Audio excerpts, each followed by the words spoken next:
Coming up tonight on BNC, Stacey Abrams joins Prime with Charles Below.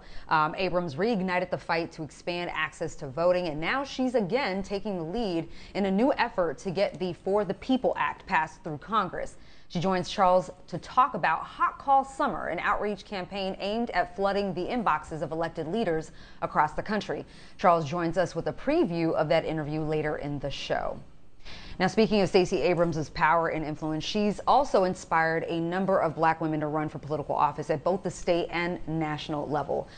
We've made tremendous strides in the last few years, but the number of black women holding political office throughout the U.S. remains low. According to the Associated Press, there are currently 25 black women serving in Congress, but none in the Senate. In state legislatures, just 4% of lawmakers are black women. Here to talk all things politics is BNC contributor and political analyst Tezlyn Figaro. Hey, Tezlyn. Hello. Glad to be here. All right. Stacey Abrams. She came incredibly close, but we know voter suppression is what kept her from becoming the country's first black woman governor, right? But despite all of that, she's ascended to political prominence. Talk to me about the power and influence of Stacey Abrams. Well, it's no question that black women in particular, see themselves in her. They see someone that is very familiar to them, not even just, from her background, but also even aesthetically. She talks about how she does not necessarily fit into the norm of what is described as European beauty. But more importantly, what women want to see is more representation of themselves in government.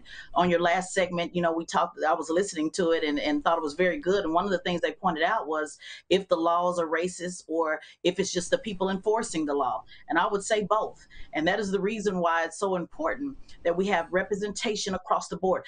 Women in general, make up half of this country, but yet you do not have a black woman governor. You do not have a black woman in the U.S. Senate. You do not still have a Supreme Court justice. So when we're talking about who's making these laws, like the last guest said, well, it's not the law, it's the people. Well, guess what? Supreme Court justices actually do what? Influence and make laws, and people in the legislature influence and makes laws. So it does make a difference with representation. But I always want to make a point, Yodit, to say that all black women don't think alike, all black people don't think alike. And so I am always pushing various class groups as well to also run for office, because it is important what perception, what view, that they're looking at things and how they, create those laws and enforce and advocate. Tezlyn, let's look at last week's Democratic primary in Virginia, where two black women were running. Despite being early contenders, Jennifer McClellan and Jennifer Carroll Foy ran second and third respectively, that is, losing out to former governor and Democratic National Committee Chairman Terry McAuliffe. Now, what dynamics do you think were at play there? There's always folks that say, don't split the vote. Everybody should just get behind one candidate, which I disagree. I am a big proponent, Yodit, in saying that running is not always about winning. It is also important that you're galvanizing folks on the ground, that you're getting out the vote, and hopefully using that leverage and power to influence maybe the most favored candidate. We do know that there's if there's never been a black woman governor, we know that there's still, much work to do to break that glass ceiling. But I hope that folks continue, or these two women continue to use their influence like Stacey Abrams does. Stacey Abrams did, one of the most influential politicians in this country, and actually is not serving in office at this particular time. I usually find, Yodit, that candidates, they get really tired and they just give up after they lose, but I'm hoping that's not the case for these two women.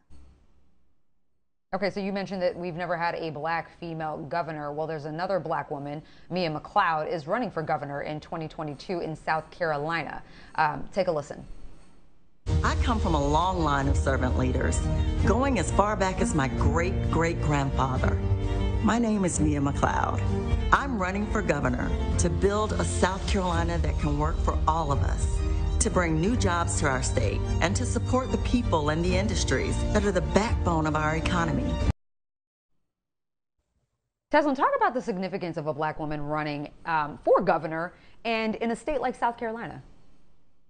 Well, South Carolina is obviously one of the most important states that we have when we look at the Democratic primary, not necessarily in the general election, but in the Democratic primary. And when you're having these midterm elections, it is really important. That is the foundation to, what would serve as the get out to vote base, if you will, for 2024. But I want to say this, just watching that commercial, and this is respectfully to her, that sounded like everybody else's commercial, jobs, transportation, education. I have a great family. I would encourage Black folk to tell your story, to tell your creative, custom story like no one else has lived. The Black woman experience is so different. The Black man experience is so different. Our families are so different. And I'm really not about the cookie cutter candidate type of thing. And I'm gonna be honest, a lot of these Black candidates have white consultants, and I encourage them to really dig deep and tell their unique story, because it makes a difference with making a connection with the voters on the ground. And that is so important when we look at South Carolina. Now, it's not just about representation, right? A Black woman's policies matter too.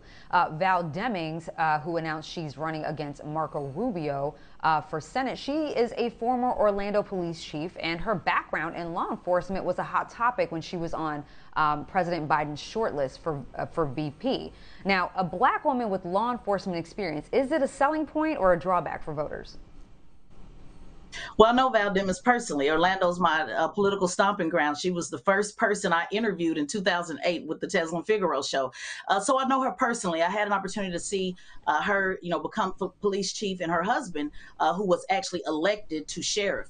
To be honest with you, Yodit, I felt like they didn't bet her quite a lot at all. When she was running for Congress, they were so excited that she was taking that position. So I do think there's going to be more vetting and concern, about her police background. However, I don't see Mark Rubio or Republicans pointing out how she's been pro-police, because obviously that may bring more moderates to her side of the fence. However, it is going to be interesting to see if a Democrat runs against her, and if they challenge her with some of her previous background. Natalie Jackson, who's Trayvon Martin's local attorney, is actually running for her previous seat. And if Natalie Jackson were running against Val Demings, you would get an opportunity to see many issues that she had with her, respectfully, as city police for over 25 years.